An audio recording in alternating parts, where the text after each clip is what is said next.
Boa noite, galerinha, tudo bem? Boa noite, professora. Boa noite, professora. Boa noite. Vamos esperar mais um pouquinho e aí a gente começa, tá? E aí, estão todos bem? Boa noite, tudo bem? Tudo bem. Pessoal, então mais uma vez, boa noite. Então vamos começar a aula, né? Eu acho que tá faltando mais alunos, mas vamos começar. E a gente finaliza umas 8 horas, né? A gente vai até 8 e depois voltamos aí a 8h40, tá bom? Então, deixa eu ver onde tá aqui. Eu vou finalizar esse conteúdo, né? Esse restante desse conteúdo aqui das bactérias. E aí depois a gente vai falar sobre as bactérias gram-positiva e gram-negativa. E também vamos falar também dos micro-organismos, né, endofíticos e rizosféricos do solo. Como que também ocorre a interação, né, com os nutrientes, igual pH, CPC. E aí a gente vai ver isso mais adiante agora. Deixa eu guardar isso. Então falamos um pouquinho sobre...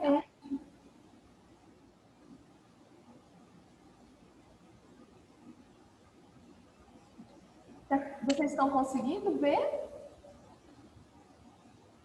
Tá tudo certo? Sim. Então falamos das bactérias, né, que elas têm várias formas, vários formatos, que elas são, a maioria, né, são boas, outras são patogênicas que causam algum tipo de doença. Agora a gente vai ver o tempo dessas bactérias, né, o tempo de vida. Então, considerando aí uma célula isolada, lembra que eu falei para vocês da placa, né, contendo o meio de cultura ali? A gente fala que a bactéria ela foi isolada, então a gente conseguiu isolar ela numa placa, ali, numa placa. Então, o tempo de vida, né, dessa... Ai, deixa eu ver aqui, corta, e aí eu não consigo...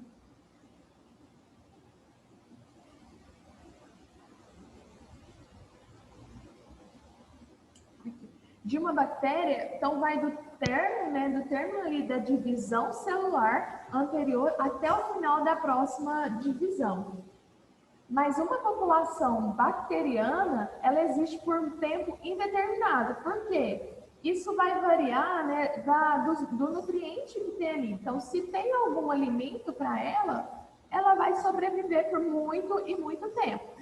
Então, o ideal, na verdade, é assim: se você tem uma bactéria isolada em um laboratório, o ideal é você trocar, né, preparar um outro meio de cultura e trocar ela. Então, em uma placa, ela está aqui nessa placa. Você prepara uma outra placa com meio de cultura. Normalmente a gente utiliza o AN.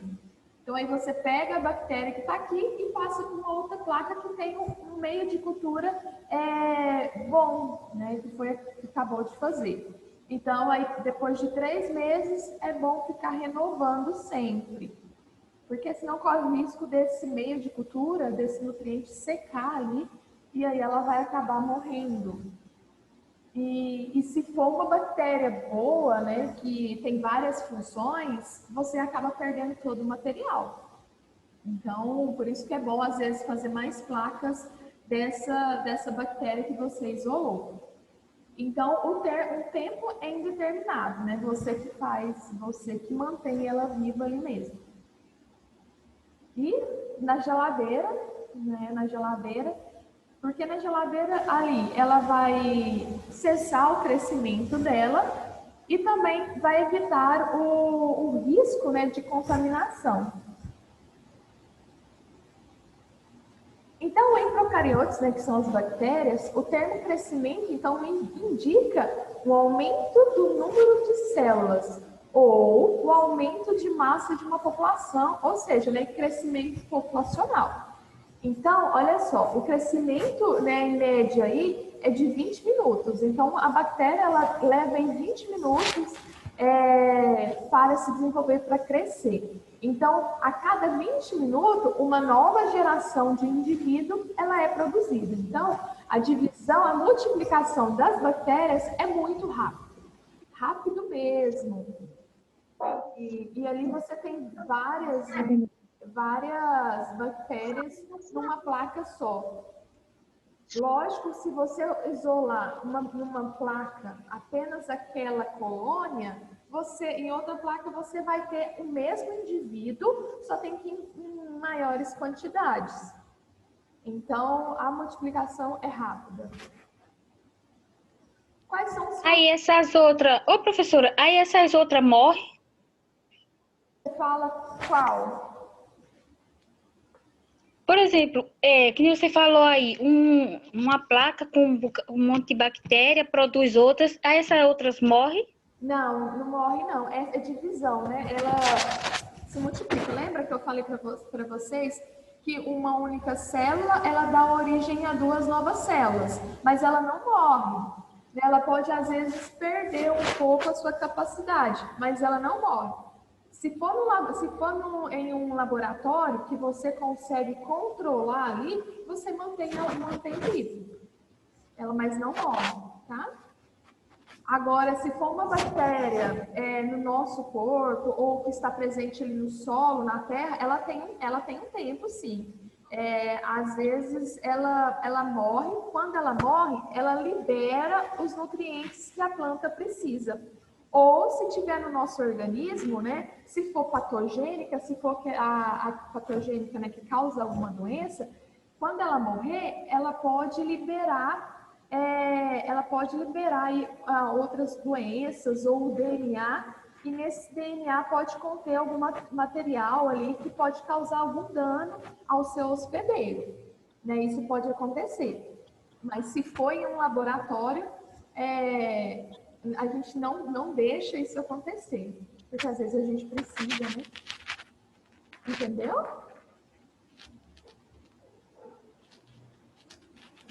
Sim. Oh, entendi, que eu fui abrir o microfone. Conseguiu? Deixa eu ver aqui se tem alguma mensagem. Pode falar. Boa noite, boa noite. Então é isso, tá? Então, no laboratório não tem, a gente que controla isso. Agora, no meio externo, assim, às vezes ela morre mesmo para estar liberando alguma substância, alguma coisa, ou até mesmo para causar algum tipo de mal, né, para o seu hospedeiro. Viu? Então, mas é por imunidade, a pessoa tem uma imunidade mais fácil. A população também é um fator que pode afetar o crescimento bacteriano. Então, o tamanho da população, né, pode afetar o crescimento, o desenvolvimento de novas células, né, o desenvolvimento. Então, se a população aumenta, a taxa de crescimento também aumenta. Então, resultando então em crescimento exponencial, desde que haja disponibilidade de nutrientes e espaço. Então, desde que haja nutriente e o espaço, não tem problema, pode se desenvolver, né? Mas se não tiver nutriente e nem espaço, elas vão acabar morrendo por falta, né, de espaço e também o principal aí de alimento. Então, se não tiver esses nutrientes e espaço, elas acabam morrendo sim. Mas no laboratório, a gente tem um controle. Então, quando a gente vê ali na placa que já houve um crescimento, o que a gente faz? A gente coloca já na geladeira, que ele para o crescimento. Os nutrientes, né, eu falei ali no slide anterior, então ele é muito importante. Então, o crescimento bacteriano, ele exige, né, a disponibilidade de nutrientes essenciais, tais como fontes de carbono, nitrogênio, fósforo, enxofre, ferro e outros minerais. Tá vendo? Na planta, não é só a planta que necessita desses nutrientes, mas os micro-organismos, eles precisam desses nutrientes, né, dessas características aqui físicas do solo. Então, a disponibilidade de nutrientes pode, né, diminuir à medida que a população aumenta de tamanho. Então, quando houver o mínimo de nutrientes, a população, então, ela continuará crescendo, tá? Então, os micro-organismos, né, as bactérias, para elas sobreviver, elas precisam, então, de nutrientes, principalmente fontes de carbono, nitrogênio, fósforo, enxofre, ferro e também outros minerais. Que a planta, né, eu estou falando da planta que eu acho que é legal a gente saber, a planta, então, ela libera esses exudatos, né, esses ácidos, e a bactéria, ela gosta desses exudatos. Então, ela aproveita dessa liberação desses exudatos pela planta. A gente vai estar vendo também mais adiante. O pH também é um fator muito importante, né, para o crescimento da bactéria, bacteriano. Então, a maioria das espécies bacterianas, elas podem crescer em meios, né, cujo seja meio ácido ou base, também neutro, faixa no qual se encontra, né, a maior parte dos ambientes naturais. Então, a maioria das bactérias aí, elas preferem um ambiente mais ácido ou meio termo. Então, só para vocês terem uma ideia, elas sobrevivem em qualquer lugar. Ok. Tá tudo certo? Deixa eu ver se tem alguém mandando mensaginha.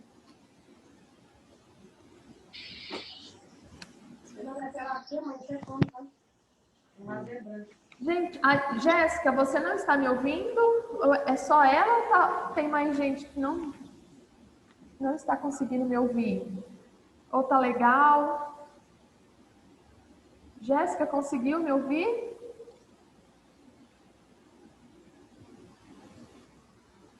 Tem alguém com o telefone. Gente, então desliga, quem tiver com o microfone ligado, desliga, deixa só o meu, por favor.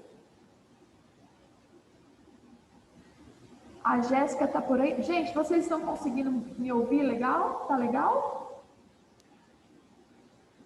Sim, professora, dá pra te ouvir legal, mas tem um chiado muito alto do microfone. Não sei se é o seu. Eu não sei se eu consigo. Vê se. Eu não tô conseguindo. Vê se tem alguém com o microfone ligado. Eu acho que o Yuri Araújo está com o microfone aberto. Gente, então desliga o microfone, por favor.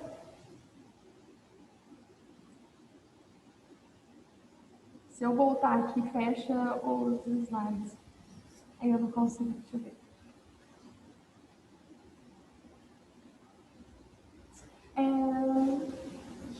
E agora, deu certo? É o chiado do seu microfone. O meu? Então vamos, se eu ver sem. E melhorou? Sim, melhorou.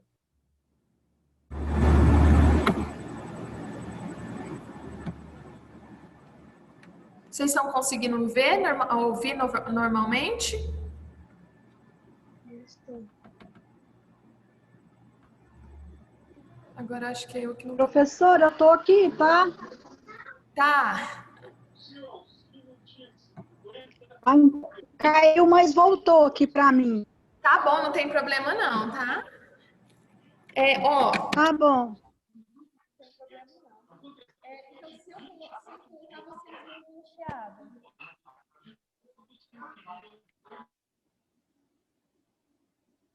Agora melhorou? Não, professora, agora ficou pior. Tipo, parece que tá muito longe do microfone. Eu acho que é algum problema na entrada aí. Quando você mexeu na entrada, ele tinha melhorado, mas agora parece que... E agora? Tirei o microfone. Pronto. Agora tá bom. Então é isso aqui então, gente. Ai, ui. Gente, eu sou desastrada. Nossa senhora, quase derramei uma água aqui. Gente, então vocês estão conseguindo ouvir, então, agora? Eu tô ouvindo é nada. Não? Agora... Ai, voltou. Ixi, a minha conexão está instável. Não, aqui voltou o vídeo e o áudio tá bom, no volume bom. Tá, então tá todo mundo me ouvindo agora? Tá tudo bem? Sim. Tá, tudo ok. Então vamos embora, então. Então, olha só, gente, se vocês não estiverem me ouvindo, tiverem ruim, pode chamar, tá? Não deixa eu ficar falando, não. Muito não, tá? Combinado? Então tá, então vamos lá. Então, como eu falei para vocês, o pH, então ele afeta, né? Peraí, deixa eu ver o que é.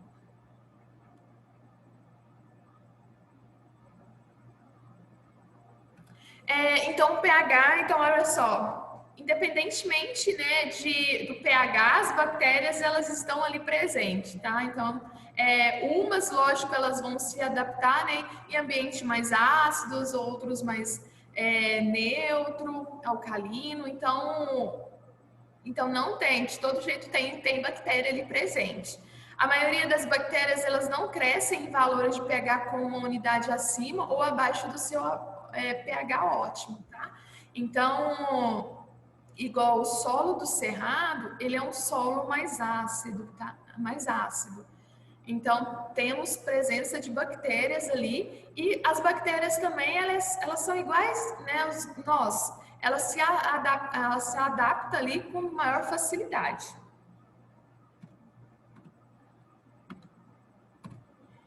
O oxigênio também é um fator muito importante, né? Então, elas necessitam de oxigênio para estar sobrevivendo, tá?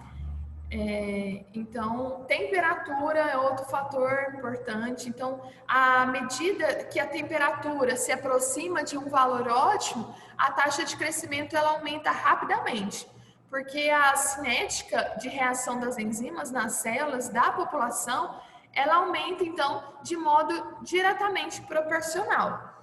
Então, tem bactérias, né, que, temperatura de 29 graus, 30, beleza, elas crescem que é uma beleza. Temperatura ambiente também.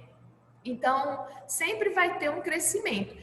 Elas não gostam de temperaturas muito altas, por isso que quando a gente quer desinfetar, né, ou eliminar as bactérias, na verdade, qualquer tipo de micro-organismo, a gente coloca no autoclave, que eu falei para vocês, que é igual uma panela de pressão. Então, ali a gente consegue eliminar. Professora, mas tem bactérias que conseguem sobreviver a altas temperaturas. Sim, mas são mais raras, mas tem, tá? Mas as que a gente trabalha, né, em laboratório, tipo com análise de solo, essas coisas, elas normalmente não aguentam altas temperaturas e nem baixas temperaturas, nem baixas mesmo. Por temperaturas, por temperatura ótima de crescimento, entende-se aquela em que as células elas se dividem, né, divide ali mais rapidamente, ou seja, apresentam um tempo de geração, né, mais curto. Então, um tempo ideal uma temperatura ideal é aquela que as bactérias elas conseguem se dividir, né, rapidamente ali e num curto tempo, curto período. Eu tinha falado para vocês também, né, que em um laboratório 3 dias é o suficiente para as bactérias já terem crescido. Passou disso, elas começam a se unir ali, a gente não consegue mais isolar ou tá fazendo outros testes, tá? Então, 3 dias já é o suficiente. Umidade também, todas as células metabolicamente ativas, elas requerem, né, a presença de água. Então, nesse meio de cultura que a gente faz, tem água. A pressão hidrostática, né, a pressão dobra a cada aumento de 10 metros da profundidade. Então, bactérias, elas denominadas barófilas, suportam altas pressões em ambientes aquáticos. Então, em ambientes aquáticos, a gente tem a presença também de bactérias, né, dessas barófilas. Então, a penicilina aqui, né, ela consegue danificar a membrana plasmática e entrar, né, destruir as bactérias. Então, quando eu falo, né, assim, cuidado com os antibióticos, porque toma corretamente, né, durante 7 dias, porque às vezes essa bactéria, ela pode pegar o DNA de outra bactéria que já sofreu uma mutação e ela vai conseguir inibir esse antibiótico, né? Então ela vai ser resistente a esse antibiótico. Então, por isso que o certo é tomar os 7 dias, né? Ou o tempo determinado aí pelo médico, para que seja eliminado por completo, né, essa bactéria, essa infecção, e que ela não ganha resistência a esse antibiótico. Mas normalmente a penicilina ela consegue quebrar, né, inibir aí a produção, né, a multiplicação dessas bactérias e consegue induzir a morte dessa bactéria, né? Gente, então, tá tudo certo? Sim, tudo beleza. Beleza, professora. Então, tá ótimo. Gente, então agora a gente vai falar sobre, continuar falando sobre as bactérias, mas as bactérias elas são divididas em gram-positiva e gram-negativa. Essa aqui também seria uma aula prática, mas eu vou deixar no final, né, no final desse semestre, eu vou estar mostrando para vocês como a gente faz essa coloração, né, como que a gente vê no microscópio. Então, é também uma aula prática bem legal, mas eu vou estar falando um pouquinho para vocês aqui dela. Então, a coloração gram. A descoberta desse método, né, teria sido acidental, porque Hans, né, que ele é um pesquisador, ele é um médico, ele examinava o tecido do pulmão de um paciente que havia morrido decorrente a uma pneumonia. E aí, durante o processo, ele observou a ação de alguns corantes nas bactérias e percebeu que, enquanto algumas ficavam, né, retidos, esse corante nas paredes celulares das bactérias, em outras não ocorria o mesmo, né? Então, enquanto uma parte das bactérias, o corante, ele ficava ali na parede celular, em outras isso não ocorria. Então, ele começou a pesquisar sobre isso e descobriu o processo, né, de coloração gram. Então, quando coloridas por um corante adequado, essas bactérias, né, em uso aí de microscópio, e levado ao microscópio, pode se diferenciar de 2 tipos distintos de bactérias. Então, a gram-negativa e a gram-positiva. Olha só. Isso aqui é o que a gente faz no laboratório.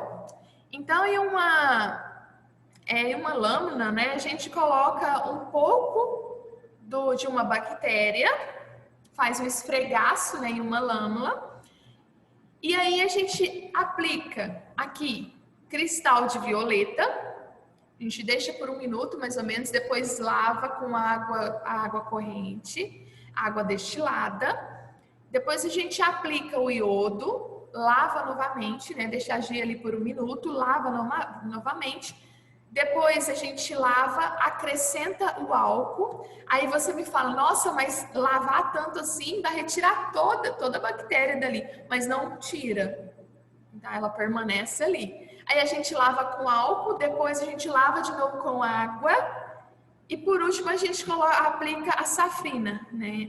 Com álcool. Matou não com álcool? Oi? Matou não com álcool? Não, mas não tem problema não. Ali a gente quer ver só se a bactéria ela é gram-negativa ou positiva. E aí, quando a gente faz isso, Aqui, ó, o resultado é isso, né? As bactérias gram-negativas, elas têm um avermelhado, né? Puxando por um rosinha, um rosa meio avermelhado. O gram-positivo vai do roxo para um azul. Então, a gente consegue identificar. Quando a bactéria é gram-negativa, ela é mais propensa a ser patogênica, né? Ela causa doença. Então, a maioria das bactérias gram-negativas, elas são patogênicas. Já a positiva, não, né? Positiva, elas tem bactérias gram-positivas que são benéficas. Então, assim, no laboratório, a gente faz isso para estar identificando essas bactérias. Mas não tem problema ali se elas morrerem, né? Porque a gente quer ver mesmo é só essa coloração delas. E ali mesmo a gente consegue também identificar se elas são cocos, bacilos, espirilos, né? E a gente consegue identificar essa morfologia também das bactérias. Então, quais são as vantagens, né, de se estabelecer essa diferença entre bactérias gram-negativa e gram-positiva? A técnica, então, de cloração das bactérias ajuda a reconhecer características de cada caso de infecção e determinar os tratamentos mais convenientes.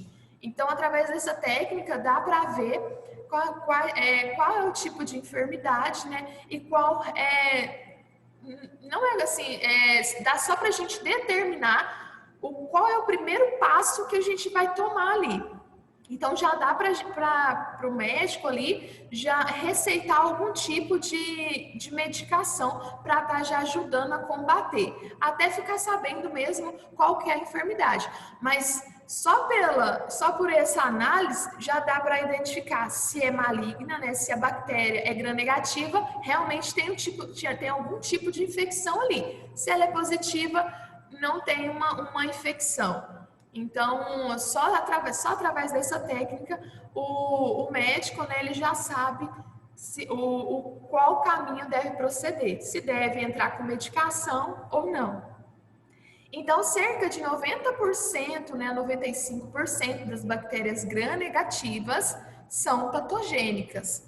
E muitas gram-positivas não são patogênicas e algumas, inclusive, então, são úteis. Vocês entenderam as diferenciação, então, das duas? Vocês entenderam? Eu gostaria que eu explicasse mais uma vez. Entendi. Entendeu? Alguém não entendeu? Então, gram-negativa, né, as gram-negativas são as que causam doença. Gram-positiva, pode ser que tenha alguma que cause doença, sim, mas é raro, tá? Elas são mais úteis. Então, as paredes mais complexas, né, das bactérias gram-negativas as tornam mais resistentes. Então, elas têm uma parede, né, mais espessa, né, mais resistente. E dificultam que os antibióticos e os outros medicamentos adentrem em seu interior. Então, bactérias gram-negativas são mais difíceis de serem combatidas, né? Demoram mais. Então, por isso que a pessoa ela tem que tomar um antibiótico aí por 7 dias, ou até mais, tá? Para combater essa bactéria. Então, além disso, né, as bactérias gram-negativas, elas geralmente são mais ameaçadoras do que as gram-positivas, por terem, então, uma maior virulência, né, que são os fatores virulência, e são necessários aos micro-organismos patogênicos para quê? Para invadir, colonizar, sobreviver, multiplicar nas células hospedeiras. Então, e também serem ou não tornar-se mais resistentes aos antibióticos. A técnica Gram tem também, né, uma grande importância clínica, porque permite que as bactérias associadas a infecções sejam, então, prontamente caracterizadas como gram-positivas ou gram-negativas. Então, isso permite, né, uma maior monitoração, né, permite monitorar a infecção e adotar certas opções de tratamento mesmo antes de que seja feita uma cultura. Então, foi o que eu falei, né, para vocês. Então, primeiro faz essa análise para ver qual bactéria, né, que é. Vocês viram, né, que é muito rápido de você fazer. Cerca de 5 minutinhos você já tem o resultado.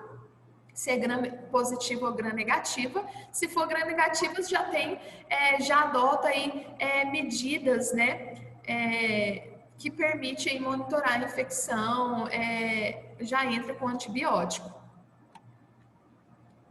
A parede da célula gram-negativa, ela é constituída por estruturas, né, de múltiplas camadas, bastante complexas, que não retêm o corante quando submetidas aos solventes, né, aqueles corantes lá das análises. Sendo descoloradas, e quando acrescentado outro corante, adquire uma nova coloração, que é aquele rosinha, né? Eu vou mostrar para vocês logo adiante aqui. Já a parede da célula gram-positiva consiste em uma única camada que retém o corante aplicado. Então, normalmente o corante ele é um azul-violeta mesmo, né? O último corante é um azul-violeta. Então, a gram-positiva, ela é o quê? Que cor que ela é? Ela é um azul puxado para o roxo, né? Para o lilás, para o roxo.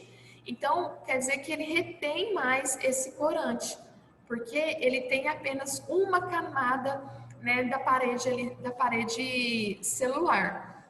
Então, ele não adquirindo a coloração do segundo corante. Então, quer dizer que o gram-positivo, ela retém mais o corante, porque a parede ela é mais fina, né? É apenas uma única camada. Já gram-negativa, ela tem múltiplas camadas.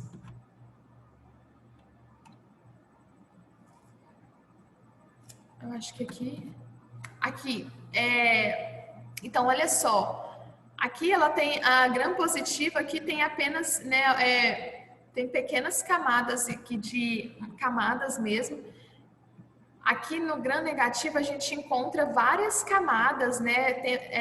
Temos membranas, temos lipopolissacarídeos aqui que protege também. Então a gente temos várias membranas que auxiliam e que dificultam a entrada desse corante, né? Até mesmo esses antibióticos. Aqui também temos proteínas, tem uma proteína aqui. Aqui na gram-positiva a gente já não encontra essas múltiplas camadas. Então, vocês podem ver que a gram-positiva ela é mais simples do que a gram-negativa, né? A estrutura da gram-negativa ela é mais complexa do que a estrutura da gram-positiva. Então, a gram-positiva, né, tem uma camada de peptídeo, né, mais espessa, 20 a 80 nanômetros, mas a da gram-negativa ela é mais. Cerca de 60 a 90% da parede é composta por peptidoglicanos. Sem parede, tornam-se protoplastos. Cora com cristal violeta com maior facilidade, como eu mostrei para vocês. E a absorção, né, do corante, então, está ligado aí à espessura da parede celular. Tá? Então, como a parede celular é bem espessa, bem fina, o corante adere mais rápido. E aí ela toma, né? Ela fica com a cor do corante. Cerca de 10 a 20% da parede celular da gram-negativa ela é composta por glicocanos, restante, então, polissacarídeos, proteínas e lipídios, coisa que a gram-positiva não tem. Sem parede, torna-se esferoplastos, não retém o cristal violeta e tem também o lipídio A. Olha só, tem várias características que a gram-negativa não tem. Então, por causa da sua fina parede celular e devido à sua grande quantidade, né, relativamente grande de lipoproteínas e lipossacarídeos, na parede celular ela não consegue reter esse corante. Eu já mostrei para vocês isso. Olha aqui. Então, aqui a gente tem as gram, né, positiva, que são os bastonetes. Olha aqui, gram positivo. Olha a cor da gram positiva. E aqui a gente tem os cocos, né? Mas aqui a gente consegue também ver gram positivo. Então, os vibriões aqui, ó, tá vendo esses vibriões que parecem uma vírgula? São gram negativos, olha. Aqui temos os cocos, são gram positivos, e os bastonetes aqui, gram positivos. Estão vendo a diferença? Isso tudo, isso aqui é uma imagem de microscópio, então no microscópio mesmo a gente consegue estar diferenciando, tá? Então esses cocos, lembra dos cocos? Parece um coco, ó, eles são um azul, né? Um azul mais puxado pro roxo, mas aqui ele tá bem azulzão. Então, positivo, quando ele é um lilás, um rosinha, ele é gram negativo. Conseguiram ver a diferença dos dois? Sim.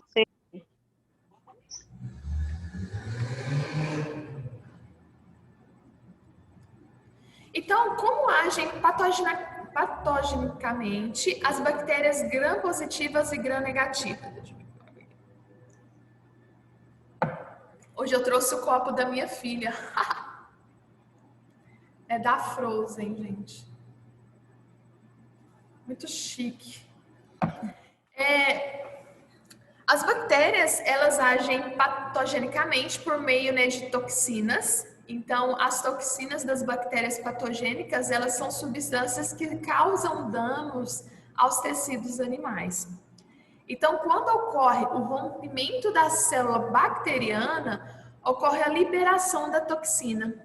Então, há uma resposta, né, do sistema imune ali que pode causar febre. Então, quando ocorre, né, o rompimento da célula bacteriana, automaticamente ocorre, então, a liberação dessa toxina e o nosso corpo ele reage muito rápido, provocando aí febre, né, dores, choques ou até mesmo uma vasodilatação. Então, é para o corpo mostrar, ó, tem um corpo estranho aqui, né, tá acontecendo alguma coisa. Então, em grandes quantidades, a toxina ela pode levar até a pessoa até a morte. Tá? Então, mostrei para vocês aquele vídeo lá das bactérias, né? Então, realmente tem bactérias que causam dano muito sério ao nosso organismo. Então, quando a pessoa ela sente febre, alguma coisa, é o corpo realmente mostrando, ó, tome alguma providência. A gente aqui não conseguiu combater, então ajuda aí, né? Tenta, vai ao médico, lá eles vão passar o medicamento correto para combater essa bactéria, essa toxina que foi liberada aí por essa bactéria. Então, a minha irmã fala isso, professora. Oi? A minha irmã fala isso. Quando você está sentindo alguma coisa, é o corpo reagindo, avisando que tem alguma coisa errada. E isso porque a gente não sente, né, dor ou febre, assim, sem alguma coisa, né? Então, alguma coisa está acontecendo ali. Pode ser o corpo tentando, né, lutar contra aquilo, contra aquela enfermidade, né, contra aquele micro-organismo ali. E talvez também pode ser também que ele está pedindo ajuda. Então, quando der febre, passou de 38, aí já toma remédio ou vai ao médico o mais rápido possível. Agora, se deu aí 37, 37,5, não toma remédio, gente, não toma, porque o nosso organismo está tentando combater aquilo ali. E talvez se você tomar algum remédio, pode ser pior, tá? Então, deixa ali, só toma remédio, né? Se passou de 30, se tiver 38, abaixo disso não é recomendado tomar medicação. Porque tem gente que já chega, em 37, né? 37,5 já toma logo algum remédio. Tá? Mas não. Você se lembra de um programa que tinha, o telecurso, que aparecia cedinho, 5 horas, ou era 6 da manhã? Eu lembro. Aí antes dele, tinha outro falando sobre o corpo humano. Uhum. Faz muito tempo que passava isso. Aí eu via também, falava muito sobre isso, bactérias, fungos, essas coisas. Nossa, mas você levantava cedo, hein? Era. Não tem, é isso mesmo, gente. Então, tá? A medicação é só no último caso mesmo, se não tiver como mesmo, mas é preferível vá no médico primeiro, né, para saber. Mas quando a gente, o corpo ele passa isso, né? A gente sente febre, alguma coisa, algum desconforto, é o nosso organismo ali tentando combater ou pedindo ajuda, tá? Então, gente, eu vou fazer chamada agora e a gente volta 8h40. Ô, professor, vai passar exercícios sobre esses